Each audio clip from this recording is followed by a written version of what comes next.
participant natin. Siya ang ating first participant. Anong pangalan mo, ate? Lorena Umpara.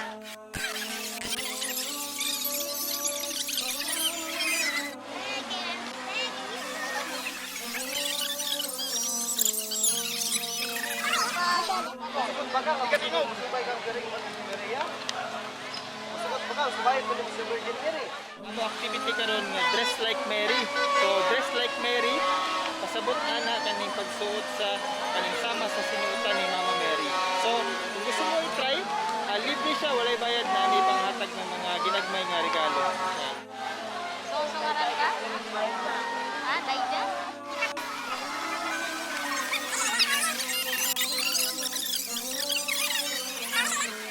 Ayun.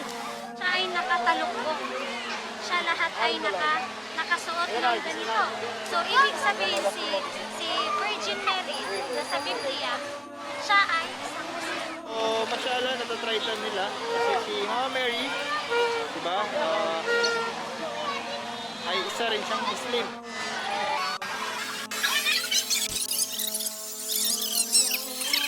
Muli siya ang dawaton sa labaw ng nagahong sa mga kababaihan ng panamit. Dahil di mo pong inhon kung kinsa ang Diyos ni Biring Maria. Ikaw na.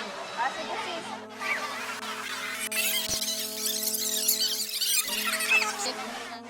Ay, ano? Mashallah. Mashallah.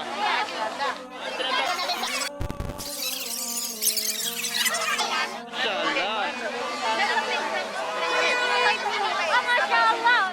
Ashhadu an la ilaha illallah wa ashhadu anna Isa ibnu Maryam Rasul Allah wa ashhadu anna Muhammadan abduhu wa rasuluh. Mashallah. So napakaganda nila, no? So, Mashallah.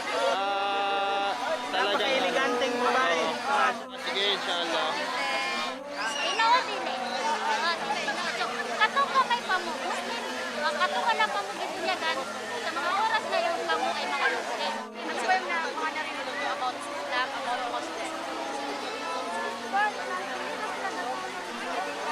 Ang babae sis, mura siyang diamond.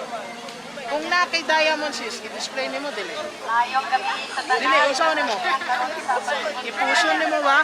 Susamo, ang babae mura siyang diamond. Nga among ginahipos, ginakubiran na mo na siya. Mayad hadalaman inyo alan, assalamualaikum warahmatullahi wabarakatuh. So, iman to hadalaman, tinak kita Gaston Park, Cagayan de Oro. So, mikanda kini ho try dress of Mary. So, nagpatisting kay magpasuot takanda ng mga brad, mga sister, mga non-Muslim para isuotan sa Pilipino sa pinagsuot ni Birhing Maria. So, ini sa iman, diba? So, try dress of Mary. So, inshallah, madakal pa haanlaw, aw daluman, makailak yung Islam takandan. So, isan ko ba kinamig patry, at least makailak itakandan mo, dawa. So, bayad na naman ninyo. Assalamualaikum warahmatullahi wabarakatuh.